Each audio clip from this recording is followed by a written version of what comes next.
If you've ever thought to yourself, I'd rather just read about this than actually do it, you're not alone. The Enneagram 5 newsletter exists to help you move from knowing to experiencing.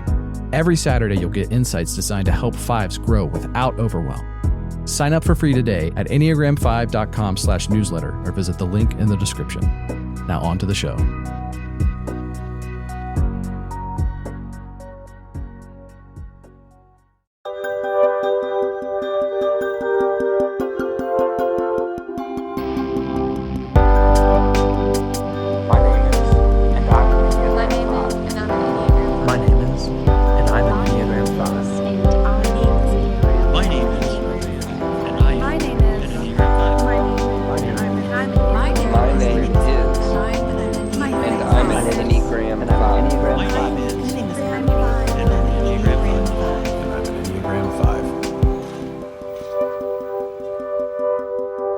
Well, we have a special treat because this isn't just a conversation with me and Cody, because we are woefully inexperienced to actually be able to, ill-equipped to answer this question. So we have with us today a special guest who is a clinical social worker. And I can already tell by the pre-conversation that we had that we made a good choice in who we chose to bring in on this conversation. So without further ado, I'd like to introduce you to Liz Landry. Liz, thanks for joining us. Thanks for having me. So let's get started with first give us a little bit of context on what is a clinical social worker and why that matters for this conversation. Yeah, great question. So a clinical social worker is basically a therapist. You can be a therapist a lot of different ways. You can be a psychiatrist who prescribes medicine. You can be a marriage and family therapist who typically does work with like systems, like families or partners. You can be a clinical social worker like me who cares about like social justice on a bigger scale. And so as opposed to the other types of therapists, I kind of see social justice as a part of my therapy, and it's like an integral part of the training. So what I do now is I work in a hospital. I work outpatient as a psychotherapist. So I like talk to people like this every day and figure out what's wrong with them. What are their goals? How are we going to get there? Awesome. So the reason why we're having this conversation is because many times Cody has been accused of being a sociopath.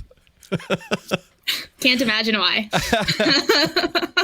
And I'm pretty sure a lot of fives can relate to that. And I know that I've sometimes at my darkest points have wondered the same thing about myself. And so we wanted to delve into this with someone who actually knows what they're talking about and uncover, what it means like to be a sociopath or not to be a sociopath, and how we could figure that out, and how we can, like, where do we go from here? So that's the conversation that we're having. So first, I wanted to start with you, Cody, and just share with us why you think that you've been accused of being a sociopath and why sometimes you feel like you might be. Sure. Yeah. Okay. I'm really glad I had alcohol for this conversation. So I have, in many instances in my life, in many stages in my life, been accused of such things because I very consistently kind of naturally detach from emotion and feel very robotic and or emotionless. Or heartless. I've been definitely accused of being heartless many times in my life. The idea that throughout my teenage years, there was this idea, this kind of theme through my life that I was using relationships as a means to an end, and also as completely a means for just what can I get out of this relationship? How can I manipulate the situation to continue to keep control over what's happening, and genuinely and ultimately deep down did not give a shit about the other person's feelings or what they wanted out of the relationships or and honestly got almost like a thrill and almost like an addictive behavior addictive feeling out of people not being able to read me or understand me or get behind the facade, as it were, and keep control over the situation. And I think that kind of started the process. But what actually was going on kind of deep down is that it's kind of been this ongoing thing where like, I didn't actually realize this until I was in my 20s, that it was over many conversations with different people and stuff where I realized that everybody else actually has this like voice in their head that tells them what's right and wrong and how to like empathize with people. I can facilitate that and I can manifest that enough to connect with people. But at the deep down, darkest level, I don't ever feel bad or guilty for anything that I've ever done. Like I don't have that in me, and I've never had that. My brother's actually oddly enough exactly the same way. We've talked about it, and we're just like, we feel like aliens in the world all the time, because I've always kind of been like, I don't know. I've always just kind of lived by this idea, or this code of like doing right and wrong is more of like an idea of kind of self, like a survivalist mentality, right? Like being in society and being functional and being able to kind of blend in and move throughout my day and not be pegged as anything that's out of the ordinary, I guess. And so it's always been kind of a thing where it's like, I don't know, am I different, or is this just like, is this normal? Is this something that just needs to be uncovered or dealt with? Is this what everybody is accusing me of? I don't know, but it's always been kind of down to that thing where it's like, in any relationship I've been in, like either it always comes down to that thing where like people realize and either have an issue with it or they don't, which is that I don't relate to your emotions. I don't, at a deepest point level, I don't necessarily care about your emotions unless they have something to do with me. There's a lot of things, I could do a lot of things today and not feel bad about it. And I just don't feel bad about it. I don't know if that was always an issue with me in my background too, with religion, and always very much in resistance, right? Like I never really fit in, because this idea of guilt and sin, I was like, what does that feel like? Like, what does guilt feel like? I don't actually know, because I've never felt bad about anything that I've ever done. And I'm not sure that any of it's wrong. So there's so many places to go with that. Oh yeah. So before we dig into that, we can take a step back and maybe talk about what it actually means to be a sociopath. Like what do people mean when they say that? Yeah, that's a great question. So I think in order to know if you're a sociopath, you have to know what that even is, right? And I think I'm a master's level mental health clinician, and I use the Diagnostic Statistic Manual, which is what we use to diagnose people all the time. And sociopath isn't in it. Just like, other colloquialisms aren't really in the DSM. We just kind of use them to describe a broad array of people, right? Like a psychopath, that's not a thing either. So a sociopath, typically what people mean is antisocial personality disorder, which is you not only don't relate to people and don't feel guilt, but you also don't have this social awareness or this desire to follow social norms. So this is often characterized by like you want to go and steal a car and then you do, or, you want to manipulate a ton of people and start a cult. And so you do, right? And I think the big differentiation there is like, and then you do, right? And talking and hearing what you're talking about, I hear you say, like, I just kind of wanted to fit in. I didn't want people to see behind the facade, and to me, that shows some level of like awareness of social situations. Like, why don't you do these things that you want to do? Why don't you just go off and like live the life of, somebody without a conscience if you truly don't have one, right? And that's kind of the differentiation in someone who truly has antisocial personality disorder. And typically they can't sustain any relationships, friendships, or otherwise, because it's just quite destructive, and they're, often very volatile and very angry and can be kind of dangerous sometimes. This isn't true for everyone, but just like a generalization of someone who's like untreated. And they also are pretty aware of what they're doing generally. Like they know what they're doing and they're not sorry about it. And that results in like big kind of law issues and big criminal issues. And, to my knowledge, you don't really have that history, Cody. And the other thing that some people can kind of talk about is narcissistic personality disorder, which is a little bit different. That's like a grandiose sense of self. So like, I am the best. Everything I say is right. Everyone is below me. Everyone needs to bow down to me. And they live their life that way. So they tend to gaslight people, which will be like invalidating their feelings and saying like, I never said that. Or like, I can't believe you're crying. Are we reacting? You're such a drama queen, when really they're the problem, or really they've done something to hurt someone and not owning up to their emotions. And so sometimes people can say sociopath and mean like bits and pieces of both of those things. But realistically, if you were to be diagnosed with either one of those, it's a pretty stark difference from being able to just maintain like typical relationships, even if you struggle to maintain relationships. Like if you have narcissistic personality disorder or antisocial personality disorder, typically like you can't lead a somewhat like structured life with other people. Yeah, that's good. That's helpful. I don't know if, I definitely don't relate to the complete loss of control in the sense of like my self-preservation still takes hold in that way. I think that, but I also feel I've also lived my life in my entire life from this idea and this perspective that I'm never really being myself, but myself is not compatible with society. But yeah, there's a part of me that's kind of always wondering if like one day I'm just going to snap and like absolutely violently murder somebody. I don't think it's actually going to happen. I think my self-preservation kind of always keeps me at a distance from that to some degree. But by your definition, I'm still not a sociopath because I still have somewhat control over my impulsivities for the most part. Instead, I act out by like buying things on the internet at night that I shouldn't and doing things that I absolutely know is self-destructive, but is in a different kind of way, but is not like against the law. That's really interesting that you keep mentioning this like self-preservation. So I think a lot of the Enneagram is centered around that. A lot of mental health work is centered around self-preservation. And it's also interesting that you've said you didn't learn to be, or that you're not an empath. You're not like naturally an empath. I don't think anyone is naturally an empath. Like, have you met a 2-year-old? Like, they're not an empath, right? So a lot of it, I think, often comes from like how we learn in our childhoods, right? That's like how we learn to be an empath, how we learn to deal with other people, how we learn to preserve ourselves, ultimately, like how we learn to keep ourselves safe. So you mentioned self-destructive behaviors. You mentioned wanting this kind of tumultuous environment around you. And often people who don't experience emotion as deeply or don't allow themselves to experience emotion as deeply tend to seek out those intense experiences because it makes them feel something. And sometimes that's people who have trauma in their background, people who had a baseline in childhood of like really high intensity situations. Maybe it's someone who just really likes adrenaline. Maybe it's someone who, for whatever reason, is more, familiar with those high intensity situations. And it also can feel like you're in control, right?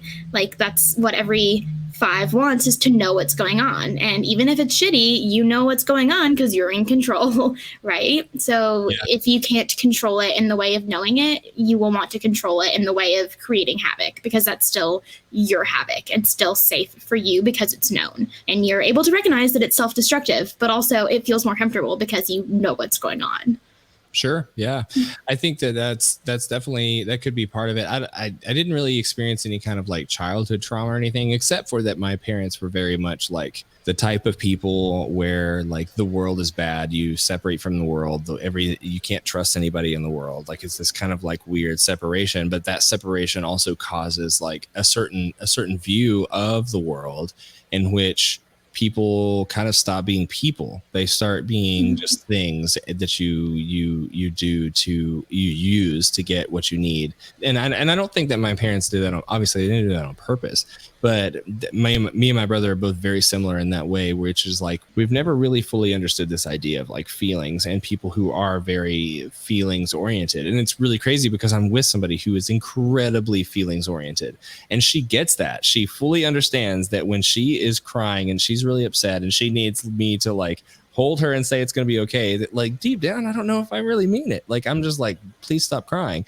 And so and so it is this struggle and it is this tension for sure. And this idea of like, how do I function in society? I also too I honestly believe that there's probably a undiagnosed bipolar disorder going on in my life that has just kind of also been fueling this fuel on the fire, right? So this impulsivity, this hypomania that's also causing impulsivity and also causing me to feel out of control and then lash out or do things that are creating control, even if that is unhealthy behaviors.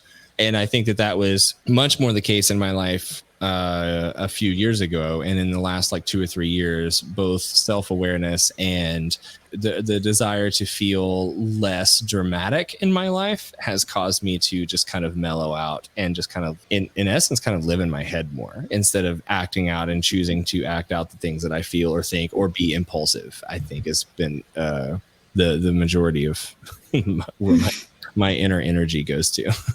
Yeah. And I mean, I think, we all have that part of us that's like, yeah, if I could push that person out a window right now, I probably would. Right. Like we all think that. And I work with people who have like substance use disorders as well. And they're always like, well, I just want to not have the craving. I'm like, that's not realistic. Right. Like maybe it's not realistic for you to ever, your first impulse to ever be like, wow, I feel so deeply this like anguish that you're feeling. Right. Like maybe that's just never going to be you. And that's your first reaction. And similar to people who have substance use problems, I say like, okay, your first reaction doesn't matter. It's the one you act on. So if your second thought is, okay, I want to push this guy out a window, and your second thought is, but what I actually want more is to be able to go to Taco Bell tomorrow and not be in jail, then like, the second reaction is what matters, right? And that's often what's lacking in people who have truly narcissistic personality disorder or things like that, where they just don't have that second reaction. And they're like, oh, it's worth it. Or like, I'm not going to get in trouble, or I'm above that, right? And so you do have that level of awareness, that level of like, even if you don't know how to actually feel empathetic, you want to, right? People like fives tend to think about how they should feel, and think about what they should feel, and think about what other people would feel, and like think about what the right thing to feel is, instead of like actually feeling the feeling, which is two totally different things, right? And they're useful in different ways, but like you're right, it doesn't cultivate empathy. And another thing that I thought of when you were talking about anger a lot is that anger is like a surface emotion, right? Anger can be an easier outlet for other deeper emotions. Kind of talked about the emotion wheel. So you can go from anger, which is like this big, to like something smaller, which is maybe like frustration, to something even deeper, which is like betrayal or vulnerability. And like that one's a really hard one to feel, because you're not in control if you're vulnerable. You're not in control if you're betrayed. So people who tend to be really self-preservation motivated, or people who tend to be really intellectually motivated, want to know what's going on and want to prepare for it. And if you're vulnerable, you cannot do that. If you're betrayed, you cannot do that. If you're angry, it's usually not you who sees the brunt of that emotion. So you can more easily control the environment. Sure. Yeah, that makes sense. Yeah, I like that. I lost my train of thought. Take it away, Josiah. No, I was hoping you could say that last line again that you had said, which now that you put me on the spot, now I can't remember. That I said? Yeah, Liz. Okay. About so like people who tend to intellectualize a lot and tend to feel like anger or these surface emotions, they are still in control because they are not the ones who feel the repercussions of their emotion. If you feel betrayed or you feel vulnerable, you have to sit in that emotion and sit in that uncertainty and in that control of someone else. Man, I've never considered that before. How it's so easy to go to anger, even though in general, it's, especially in my earlier days, I wanted to avoid feeling things, but it was okay for me to feel anger in a lot of ways. And I never thought about the fact that that's because, it's not like the anger is pointed outwards. And so it's not something that I'm really feeling the repercussions of, like you said. Oh man, my head's kind of exploding at the moment. It's a hard one. Yeah. It's a hard thing, I think, to realize that I don't know. It's hard for me to share space with anyone. And it really, and the weird thing about it is like a part of me like really wants that. When we were recording episodes last night, there were parts of me that really enjoyed the parts where we were really connecting, and we were really we had kind of like this rhythm going on. But also too, there's always part of me that's outside of the situation looking in and going, okay, like this is what it's supposed to be. And this is the narrative that I want to tell. And this is the thing that's happening. I'm always a little bit in control. And the situations where I'm not in control, it's always, there's always a lot more impulsivity. There's always a lot of me trying to scramble to get out of that situation as quickly as possible so that people don't see too much of me or see too much of who I might be. There's a weird tension there for sure, which I feel like a lot of people would probably relate to. That's listening to this. I think that's something that's very common.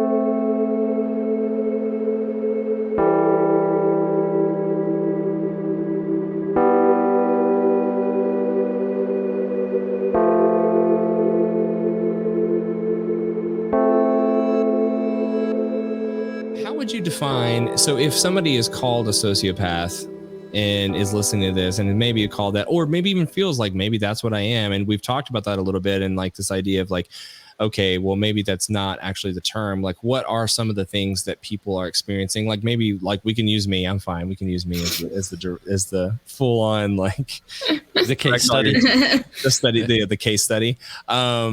So what would that be then? And how would one go about like trying to break those patterns or feel the feelings or get into a place that's not this recurring pattern of distance and being outside of the world, outside of the bubble, right?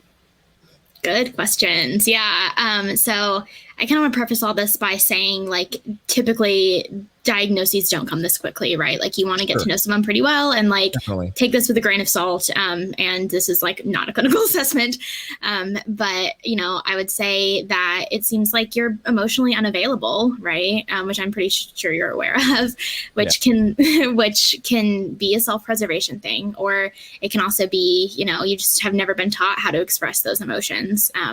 And how I would address, you know, some of those things is, I would say, well, let me back up a little bit. I think, you know, maybe there are some antisocial personality disorder traits, right? Wanting to wreak the havoc, wanting to see things explode, wanting to like meddle in people's lives and make their lives horrible, right? And I also think there is, you know, some remorse there. And you did mention you like would really impulsively buy things or really impulsively like do things. And so maybe that's like bipolar too. I don't really know. You know, depends if you're not sleeping, depends how you're eating, depends a lot of other things. But, you know, it could also be anxiety driven. I think a lot of times we overlook the part that anxiety can play, because if you feel anxious when you're vulnerable, or you feel anxious when you're betrayed, or you feel anxious when you're not in control, then that can lead you to do a lot of things that you wouldn't typically do. And it's actually better explained by anxiety than it is by another diagnosis. For what you can do for that, you specifically, I mean, it seems like you've taken the first step, which is like acknowledging that maybe you want to do that, right? You didn't like outwardly say that, but you have a partner and you have like a good friend that you're recording sessions with. And I assume you have like other people in your life that you care about and like want relationships with. So to some degree, you like want to be there for them in those relationships. So that's really the first step, is you have to like acknowledge that you want something different than you have, and really pin down what you want that you don't have, because it's going to be really hard to work with a therapist or anybody else if you just want them to like go and see all your problems and fix you, because like that's not our job, that's your job. And so if you're able to come in with like a game plan, then like that's step one. For you, I would also say like really the emotion wheel is like a good tool, even if you're not using it to. Let me talk a little bit more about this. So it's like a circle that gets bigger. There are like 3 levels, right? So the first one is the surface emotions. The second one's a little bit deeper. The third one has like a ton. There's like 400 and something emotions on it. It's a lot of emotions, I know, for those of you who don't name them often. Wait, how many emotions? 400 emotions? There's a lot of emotions, yeah. I need to download this PDF. Hold on. Right. I'm looking it up right now. Yeah, I need to see this. Okay, while he's looking that up. Okay, so... So I would like suggest maybe like looking through those, or looking through other, you know, all the emotion wheels are different depending on like who's you look at, but just looking at them and looking, kind of following the train. So maybe you are able to recognize anger first, right? And you're able to say, okay, this situation made me angry. So then you trace it back a little bit and you say like, okay, well, what was I feeling a little bit deeper than anger? Well, maybe I was feeling like frustrated. Like, okay, most people can recognize that. And then beyond that, you were able to say like, okay, I think I could have been feeling, you know, vulnerable because my, like what I care about and my, you know, something that's really important to me was at stake. And I felt like my, you know, morality was there or whatever. Or maybe you're able to say like, I feel like I was betrayed because I expected something and it didn't happen. And like the world betrayed me because my expectation wasn't met, you know. And even if you don't actually, even if you aren't able to feel those, just being able to think about like how that might have interacted with the situation you were in is a good start, right? Like we talked about, 5s are good at intellectualizing. So take a little bit deeper, start thinking about these other emotions, start thinking about what those might feel like. And then once those are in your head, and when you're in the situation, you might eventually be able to say like, oh, actually, I think I'm feeling betrayal. And then like, oh, I actually think I'm feeling like really vulnerable right now. And then if it's someone that you care about and someone that you trust, you can voice that to them and say like, wow, this is me sharing a part of myself that's not in control. I feel really nervous about this. I want to tell you this. And then I want to stop the conversation, right? Like baby steps. And then like eventually.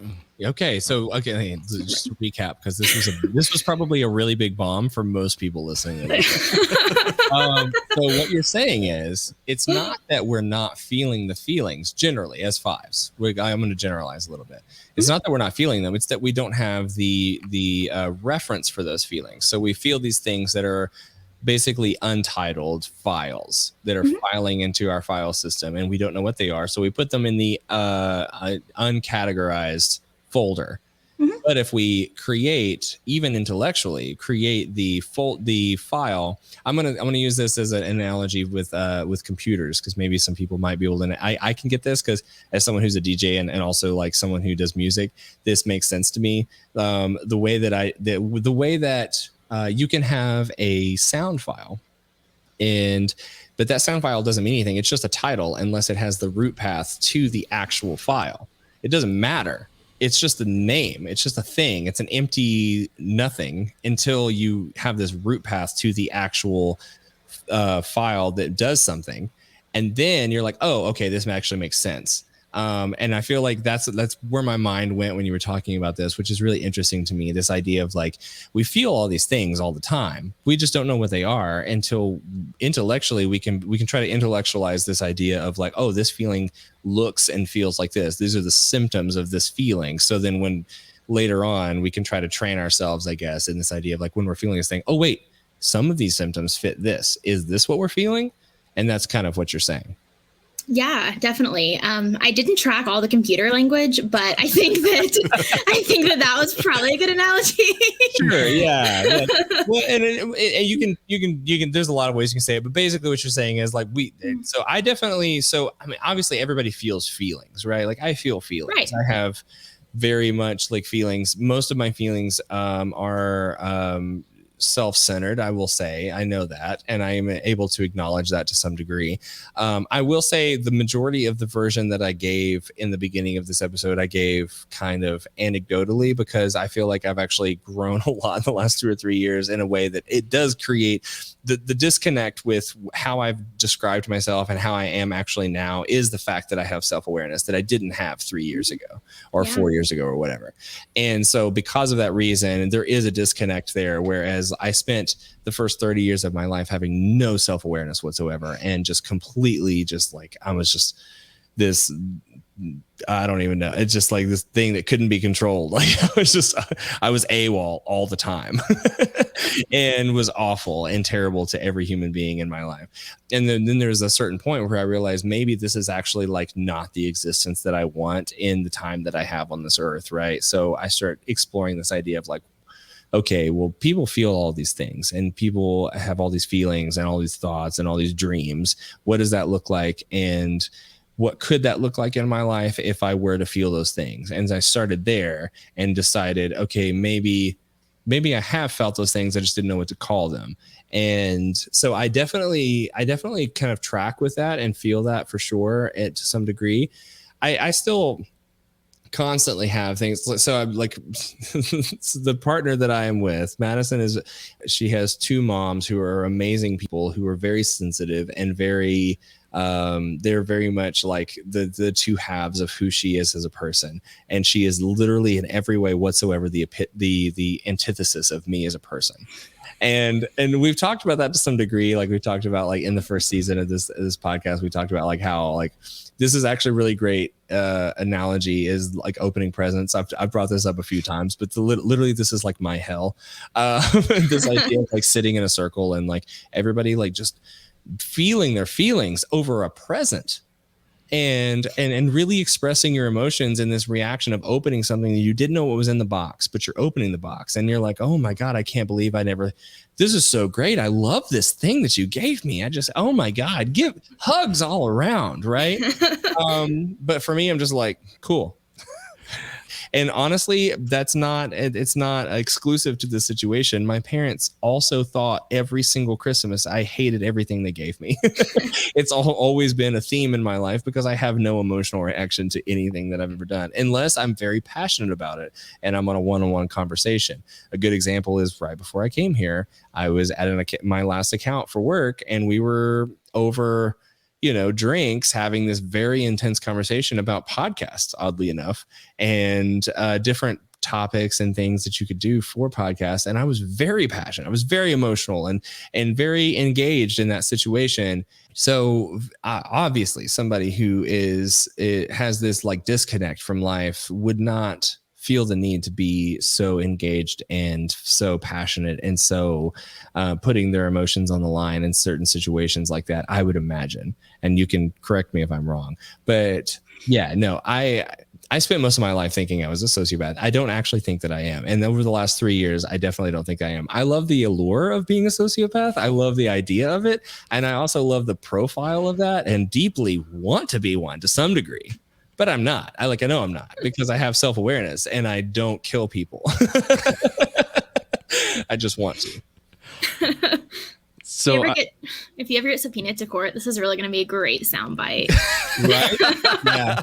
I am now guilty of all things anybody wants to do. They can just edit this podcast.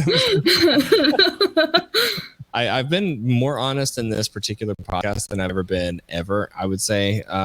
And I think that probably my worst transgressions, if we want to say, is probably just honestly, it's one of the reasons why I stayed in the religious circles so much is because I always felt superior in those circles, because I always knew that it was full of shit. And so that was an easy place to manipulate people because of emotionally charged environments. And being a pastoral worship figure, it's the reason why I am absolutely 100%. I don't know. I'm sorry, Liz, if you're even remotely religious, but I'm absolutely 100% against all Christian evangelical religion. I think it's a cancer and destroys people's lives. And I have a lot of layers to that, obviously, and bias, and you have to accept that bias. But I've just seen behind the curtain so much. And also I was one of those people. And also knew that it was just it was all just this game. Everything's a game. It's a dangerous place. That's a minefield for people who are vulnerable. And there are a lot of people that have there. I would, and maybe you can correct me if I'm wrong, but I actually feel like there's a lot of people who actually do have these disorders that gravitate towards religious circles that I have genuinely met. And it was there is a deep, hair stands on the back of your neck. I sense there's something very different about you, and you're manipulating people and hurting people. And that happens a lot in religious circles for sure, because it's a dangerous place and people are very vulnerable naturally. I mean, guilt is a powerful tool if you don't feel it, right? Guilt is a powerful tool if you know how to make others feel it. So you mentioned that you didn't feel guilt in your religious experience. So that makes you less vulnerable to that religious leader, right? Or less vulnerable to being able to fall into whatever they're wanting you to believe, whether it's if you give more money, you're holy. If you confess, you're holy, right? Which is also interesting because on the other side of the Enneagram, the ones want to feel really good, right? So a lot of them are going to be attracted to Catholicism. You have an order, you have a structure, you can check off the boxes. Whereas fives say I see through you, I don't feel this, I see what you're doing, and I hate you for it, right? And and kind of being able to take a step back and look at it from almost a less emotionally invested perspective does kind of give you the ability to say you are lying, that's not true. And I think that's true in other situations too. The fives are more in tune with others, the way others are reacting to situations, because they don't have a strong emotional reaction. So they will see things really kind of objectively in a pretty powerful way to say actually, I don't think this situation is good for you, or actually, I think this person is pretty manipulative. And number one, you probably know because you might have been that person at a time, or you probably know because you're not emotionally invested in whatever's going on. So they're mad at you, that doesn't matter. You just are calling it like you see it. Part of what I think, the lack, self-awareness brings a lot of things, right? So it brings a lot of pretty easily being able to intellectualize the idea of where a lot of the root causes of a lot of the things that may get in the way of building relationships and functioning in society as a healthy human being. A good example that's not even remotely related to this situation. So when you're building a routine, for me, and this is everybody, right? It takes so much time before you build that routine. But for me personally, and I would imagine a lot of the people listening to this podcast, it has to make sense intellectually before I can actually accept it as a routine that I'm going to adopt. And so, a good example of this is a really weird, stupid thing. But a long time ago, many years ago, I never understood this idea of like closing like the shower curtains when you're done with the shower. Like I would just leave them open because I didn't think about it. And it was just a thing. And it was just a mindless thing that I would do. And then one day it was brought to my attention that the reason why you close them is because you don't want the black mold to build up in between the folds of the shower curtains. And then you have to change it out and you have to buy a new shower curtain. It's a whole thing. And I was like, man, that makes a whole lot of sense. And because I intellectualized that idea, the routine was overnight. I could adopt it. I was like, oh, that makes perfect sense. I'm going to do that from now on. And so I just constantly just close the shower curtain when I'm out of the shower. And I actually apply that to all areas of my life. If I can't intellectualize the benefit of why I would do the thing because it makes sense, it's really, really hard for me to build it as a routine and to build or to build any kind of healthy pattern in my life if it doesn't make sense to me intellectually. And so until I have processed and intellectualized and had this whole plan of like this whole like diagram in my mind of like, okay, so I did all these things and this wasn't working for me and this wasn't actually benefiting me and for the future. So therefore I have to change all these things. And then I have to adopt this idea of like, okay, now I have to change all these things, even though I hate it. I don't want to change. I don't want to do these things. So I'm going to do these things because it's actually better for me. If I don't get to that place, changing anything about my life or the way that I'm going to be is way harder, because I'm just not going to listen. It just goes in one ear and out the other. And that's always been kind of a challenge for me. And that goes for anything emotional as well. Until it actually makes sense for me to benefit me. And honestly, I've never had a situation in my life that I cared or was invested in emotionally until I was with the person that I'm with now. And I interpret love and affection and companionship through the lens of I finally found somebody whom I can't imagine my life without that person. And so therefore I don't want to lose that thing. I don't want to lose that idea, that presence, that the thing that I currently have. I don't want to lose that thing. Therefore, I'm going to try to figure out ways to preserve that thing because I don't want to lose that thing. And of course, that's early stages of love and affection. It's because it's still kind of benefiting me, right? Like it's still kind of self-absorbed to some degree.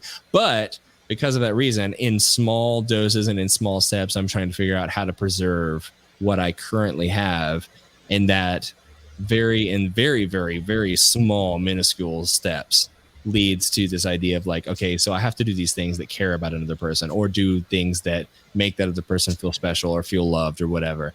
And so it's still intellectualized, but does that mean that it's any less sincere, I guess? Yeah, I would say no, it's not any less sincere. I think we all do everything because it benefits us. You're just more aware of it, right? Like, yeah. I mean, I think that does true altruism exist? I don't know. I don't think it does, right? Like, everybody enjoys what they do or you wouldn't do it. And everybody gets something out of it or you wouldn't do it, right? If your partner didn't make sense to be with, if you didn't get something from them, you wouldn't do it, right? And I think also kind of having this need to intellectualize things before you're willing to do them, it probably also comes from like a childhood where you were told like, validate my feelings and feel my feelings, because if you don't, you're not good. And like, then you just don't care if you're good or not. Then you just don't care if you're gonna, like, that doesn't matter to you anymore. It needs to make sense because the emotions that that person was portraying didn't make sense, right? Guilt trips often don't. So you're like, okay, well, I don't like how I'm feeling when you say that. So then I must not like how I'm feeling whenever somebody tells me something based purely on emotions, because that's your trained experience with it. So instead, you're going to say like, convince me I need to do it.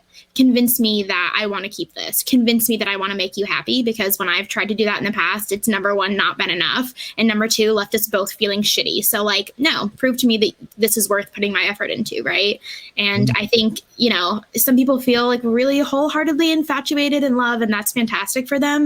And a lot of people don't. And a lot of people, their relationships make sense. And every day they're more convinced why they want to be with that person for real reasons that are pretty tangible. And I don't think that makes it any less special. I think it makes it special in a different way, because you are turning it over in your head all the time to make sure that you care about this person, to make sure that it's still what you want, right? So essentially every day in small ways, you're making these decisions again and again and again, right? Where people can just go on feelings, and that's wonderful and often fleeting. Yeah, for sure. That's all very, very good material.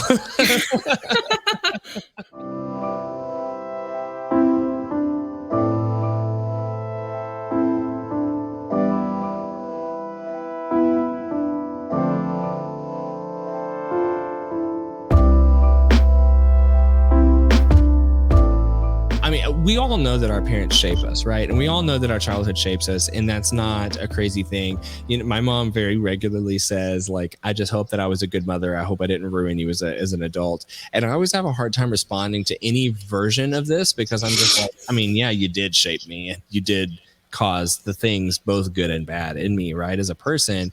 And it's also why I'm terrified of having children, because I'm going to fuck up every person that I raise. I just know I will, because it's what all parents are doing. Josiah's fucking up his children in some way right now.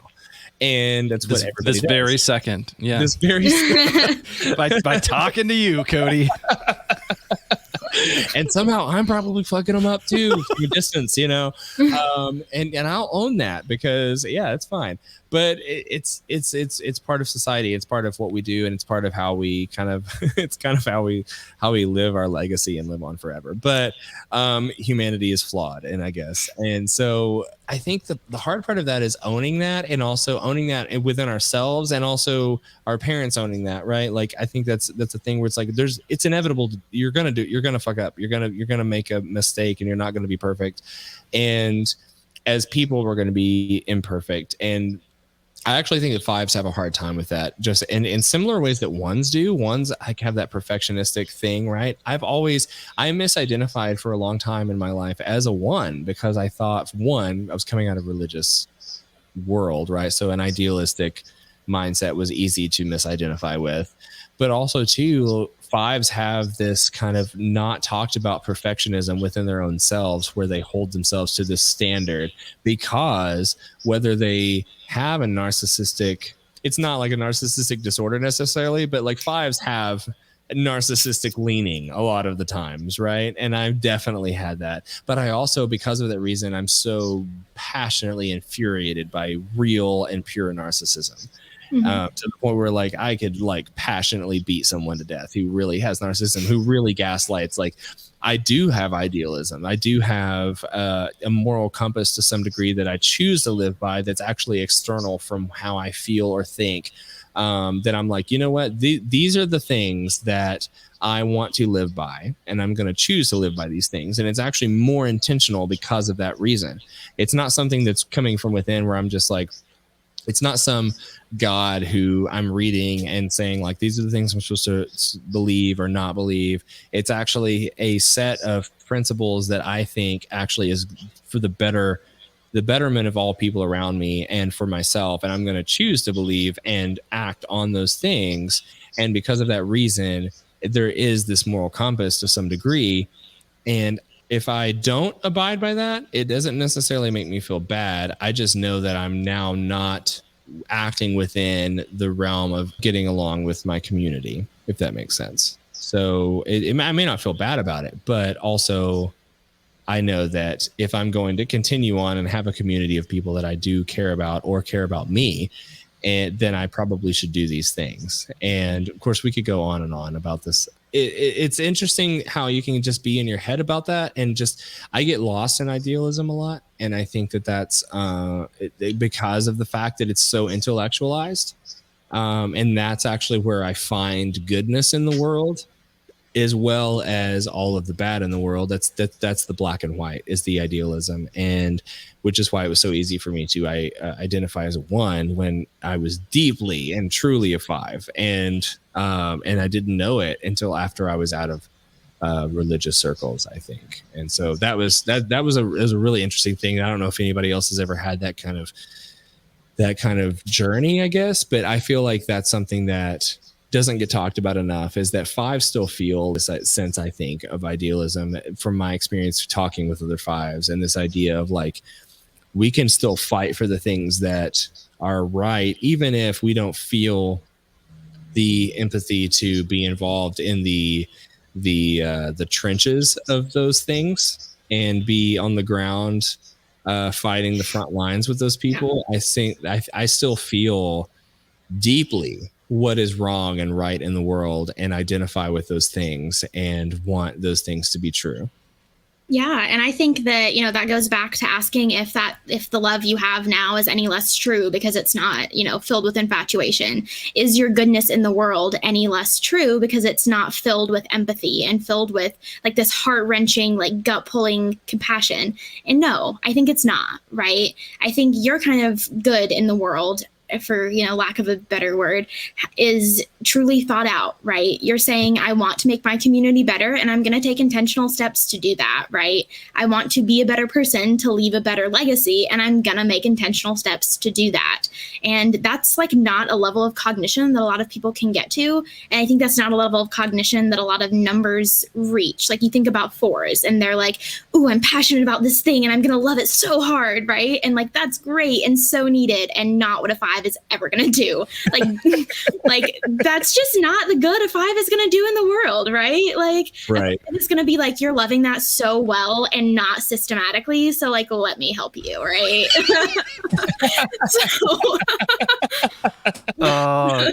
I'm going to go ahead and say this is not the last time you're going to be on this podcast.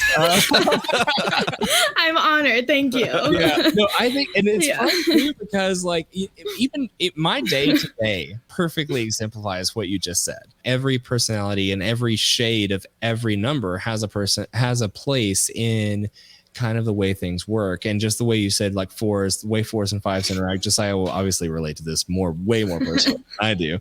But in that same way, he's with a 4-wing 5, I'm with a 6-wing 5, and I have a 5-wing 6. That anxiety definitely drives a lot of how I get through life and how I make decisions. And the thing about it is, what's so crazy is not only did I misidentify as a 1 for so much of my life, but when I did identify as a 5, the 6 wing did not come at me very early in the process because I didn't think I had anxiety. It wasn't until I woke up one day and realized that my heart was palpitating and my throat felt like someone was strangling me and the walls were closing in on me, that I realized, what is happening? I think I'm dying. I go to the doctor and she's like, maybe you have anxiety. Let's try these medications. And things got better. And then all of a sudden, just like you're saying with feelings and how you have a reference point for that, I started to have a reference point for what anxiety looked like and how it manifested in my life. And I go, oh, this is anxiety. This is what this looks like. And it was easier for me to identify that and be able to respond to that, whether it's through medication or through meditation or whatever. And I feel that way. I think that a lot of fives probably have that issue because of the fact that we so often intellectualize so much of our life and separate ourselves intentionally to be able to process, because I know that personally. I can speak personally from my own experience and my own place in this world, that in most situations leading up to this point in my life, I've been often described as like the rock or the anchor or the person that people go to make sure that they're still grounded and not getting too lost in the clouds, right? Like this person who when they're good to have on the team because they can see the bigger picture and go, oh, we're going the wrong direction, right? Like, well, this isn't what we should be doing because this is not going to end well for everybody. And but because of that reason, I also don't feel the emotional connection of the greater kind of romanticism of life, right? But I also deeply want to feel that. I was actually talking to Josiah about this last night, about this idea of like, sports are romanticized. There's a lot of things that are romanticized in life. And I deeply want to feel those things. I'm infatuated with this idea and the story of romanticism from a place that's not always about like one person falling in love with another person, right? But it's by like someone falling in love with an idea or a concept. And so it's a weird way of like, I mentioned to him last night this idea. I don't know if I've ever mentioned this on the podcast, but if anybody's ever seen the movie Moneyball, And I don't give a shit about baseball. Let me just go ahead and point that out. Like, I really don't care about baseball. This movie made me care about baseball only for the movie, only for the span of 2 hours, because I remember this very distinctly. The idea of like the main character, Brad Pitt's character, was just like, in the beginning, he's like, you can't be romantic about baseball. Like there's like, and it's all about this analytics and mathematics. So it's literally, this movie speaks to fives. And then towards the end, everything that he ever wanted to happen works out. And he proves everybody wrong. And he's actually the smartest person in the room when it comes to this, because everything that everybody told him was going to be wrong actually was right. And he changed the entire world when it comes to how people look at baseball. As a true story. And then he says in this one scene, how could you not be romantic about baseball? And it's this idea that like in that moment, intellectualism became romanticism. And that's everything I've ever wanted in real life. And it never happened. And so I don't know. It's a strange experience to feel that wall and that separation constantly in my life. And also feel like, as a 5, I want to be a part of something bigger. I want to be a part of that romanticism, but to never feel it in my daily life, and also feel like I'm always on the outside, and to even maybe feel like maybe I don't deserve that, right? Or maybe I'm too alien to that world, and maybe I'll never feel those things. That's a story that we tell ourselves. That's the narrative that we constantly are reinforcing. And that's something that we constantly have to overcome and realize that, it's okay to be an intellectual in the world. It's intellectualizing the world and the situations for ourselves and for those around us. And if that's the role we play, it doesn't mean that we can't feel the things and also intellectualize them. Totally. Yeah. And I think there's so many good points there. Like, one is that, I hear that you're feeling, I'm going to go back to the emotion wheel. I hear that you're feeling kind of lonely and isolated there, right? Yeah. And, there we go. Yep. So hear that you're feeling kind of lonely and isolated, which is like a really pretty hard feeling to feel, right? And I think that part of that is society saying like, we have The Notebook, we have these other Nicholas Spark movies, we have, whatever these are that are like, this is the epitome, this is the ideal, this is what you should be, and this is what you should want. You should have this passion and the zest and follow your heart, right? And then the people who are following their head are kind of just left, manning the camera for the people who's telling someone to follow their heart, right? Yes. Yeah. So, I mean, it's so crucial to have the statistics behind the reason why people are able to care so much about things, right? Like, you need to know that what you care about is going to work. You need to know that what you're trying to advocate for is doing productive things. You need a budget for, a campaign. You need all of these things behind the scenes that are going into making this a romantic persona, right? And I think that the part that doesn't get romanticized and doesn't get talked about is how important it is for people to be the backstage, right? For people to kind of come and make things romantic and make things look wonderful and beautiful. And, I hear you saying like falling in love with ideas and with things. And then in the beginning, when you were doing your check-in, you said like you're doing all these things that give you life, right?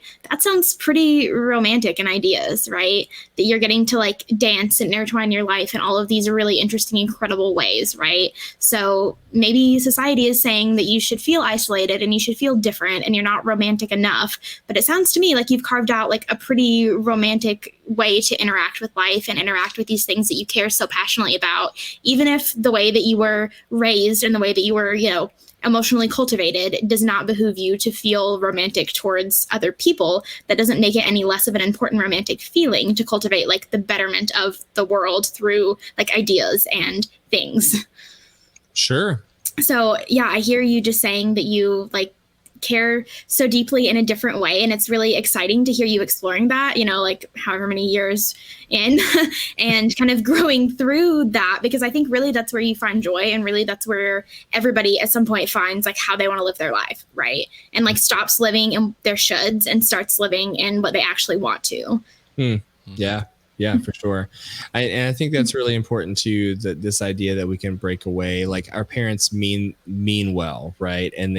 But also too, and I see this all the time, our family, it's easy to be the most comfortable and the most vulnerable without realizing it. And because of that reason, we easily pass on our own insecurities and our own negative features of ourselves to them, because we do it without our defenses up. And I think that's, that's what my parents have done. And that in a weird way, that's kind of an intimacy that we kind of constantly don't acknowledge and ignore and don't want to be a part of. But because that is a direct line to our most insecure and vulnerable places. And so that's a hard thing to realize. It's a hard thing to acknowledge. Yeah. And I think fives have this incredible ability to be patchwork people, right? In the best way. So if you're conscious of everything that you're putting into your personality, then you're going to pick and choose the characteristics that you want, right? Sometimes you choose wrong. Sometimes you try to break up people at a bar and that's your personality for the night and you laugh about it later, right? And sometimes you like really intentionally cultivate like, okay, I want this person's humor. I want this person's like their way that they express compassion. I want this person's creativity, right? And then you're able to really think about it and think like, okay, how do I become that? Like, how did they become that? How do I do that but better, right? And in that way, you can provide like a really interesting conglomerate of things that's, unique, but also like kind of re-innovated and like actually a systematic working of the important and the like systematic working of the people who are expressing emotions, but you're like the follow through with that, right? Like you're like the action behind it. Well, and being able to integrate to 8. Like I think 5s, it's so hard. I so love disintegrating to a 7. Like who doesn't? Yeah. I love the chaos of it. I love the impulsivity of it. I love being the unhealthy person in that situation. Like there's something about the creating a mess makes me incredibly happy when I'm creating the mess. And then when I create the mess, I'm like, fuck, what did I do? Like, I don't want to do this. I don't want to deal with this. But it's the 8 that cleans up the mess, right? As you know, you dedicate your life to cleaning up everyone's mess. Right. So I think that's really interesting to me. I'm really in a place in my life right now where I'm learning how to integrate to an 8 and how to figure out how to create in my life a path forward in which I can actually follow through with the things that I want to do and not just be this person who wallows in what everyone has always said, in the narrative that I've reinforced, in disintegrating into a 7 and just being like, okay, I'm always the problem child in the situation. I'm always the reason why everybody's falling apart. And instead being the reason why both my life and everyone around me is moving forward. And that's such an interesting place for me as a person, because I've never been there before. And so it's uncharted territory as a 5 to be like, what does a healthy 5 look like? And just been one step ahead of me in this, and to some degree. And so it's been really interesting, because for most of I feel like a good portion of our friendship, he was always a little bit ahead of me in his journey, and so I resented him for it. And I didn't want to talk to him, and I would cut him off, and I would distance myself from him in that way. Because I didn't want to let him know exactly where I was, because, well, he can't relate to me. He's never been here, but he was probably just there. And so, yeah. And I recognized what you were doing too. Yeah. I didn't exactly like being called out. I didn't want to be called out about it either as a 5, for sure. Naturally. Like, yeah, definitely. And so that's been a really interesting thing where I've crossed over that line of, now I embrace the idea of being called out and being like, I want people in my life who's going to fully call me out on my bullshit and be like, you know what, you're being a fucking idiot right now. Like, stop doing what you're doing. This is not who you want to be. This is not what you want to do right now. This is not a part of your goals. And I think that kind of goes back to you feeling like you don't deserve to be enough, or don't deserve to be like a real person, right? Like, that's your narrative, is like, man, I fooled everybody. I can't be enough. Nobody really likes me like that, right? And now you're kind of coming full circle, and you're like, oh my God, did I do it? Like, it was me. I did, I did it without actually thinking about it, or I actually fully intellectualized it, and I did the thing where I did care about the things, and I cared about doing a good job. And part of doing a good job is actually caring about the people, right? Mm-hmm. And caring about their needs and whatever. And in turn, that actually made me a good person.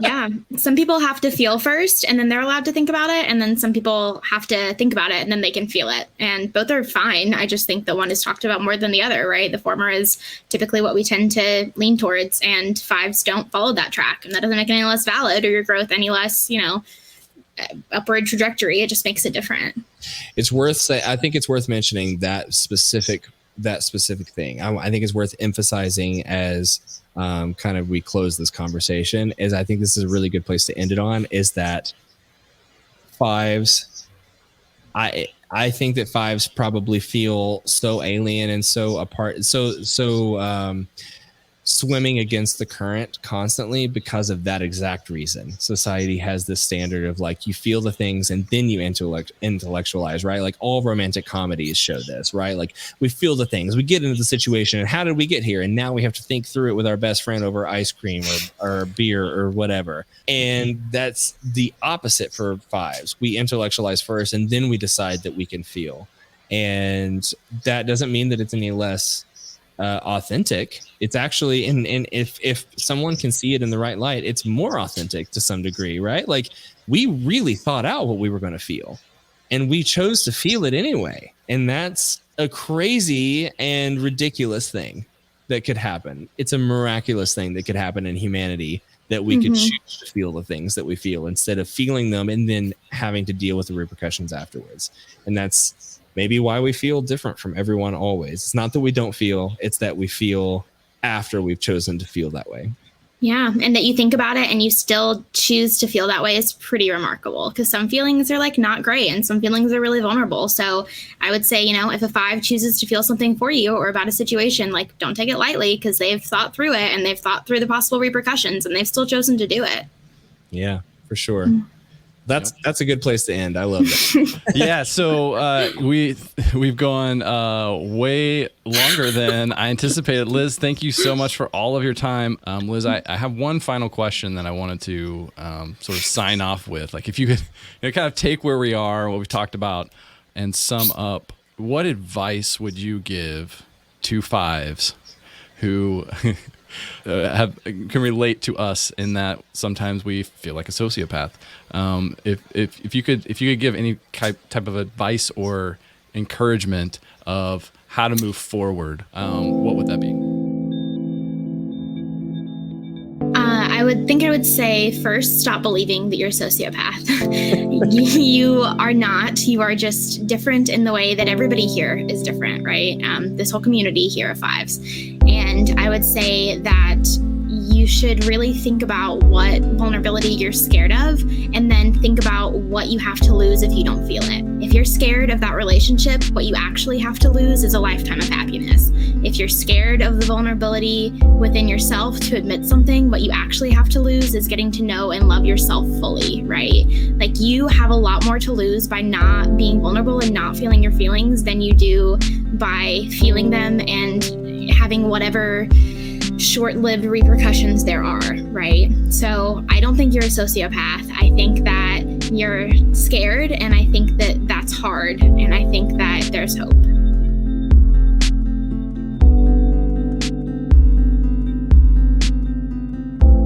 All right. That's it's decided. I'm not a sociopath. The next one is a true crime podcast. Nobody knows that. But Part 2, Cody killed everybody. Part 2, we check the closet. Well, Liz, this has been fantastic, and we really appreciate you coming and diagnosing us here online unofficially. I have to put the disclaimer. There is no diagnosis made here. Yes. Helping us self-diagnose. Is that okay to say? Yeah. And with just fantastic conversation. I myself had some really big bombshell ahas in this as well. The feelings chart being the source of a lot of it. So thank you for that. And if you want to tell everybody where they can connect with you online and follow your work, where would they go? Sure. So my Instagram is private because I'm a therapist and people don't need to see my pictures that I post. But if you request to follow me, I will let you. You just have to request it. It's Liz, Lizz, .et al, like it would be in a paper. And then my full name is Elizabeth Landry. You can find me on Facebook. And I also have a blog called Your Honest Therapist if you're interested in reading anything that I write. Awesome. All right. Thanks a lot, everybody. Thanks for having me.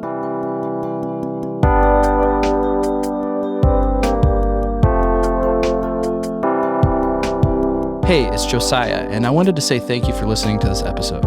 If you enjoyed this episode and you're the type of person who likes helping others, would you do us a favor and share it with other people like you? If you found value in this conversation, they will too. I also want to give a special thanks to our community members who shared their voice with us in this episode. If anything in this conversation has resonated with you, or if you have any further thoughts or questions, I want to invite you to join our community of other people like you and continue the conversation at Enneagram5.com.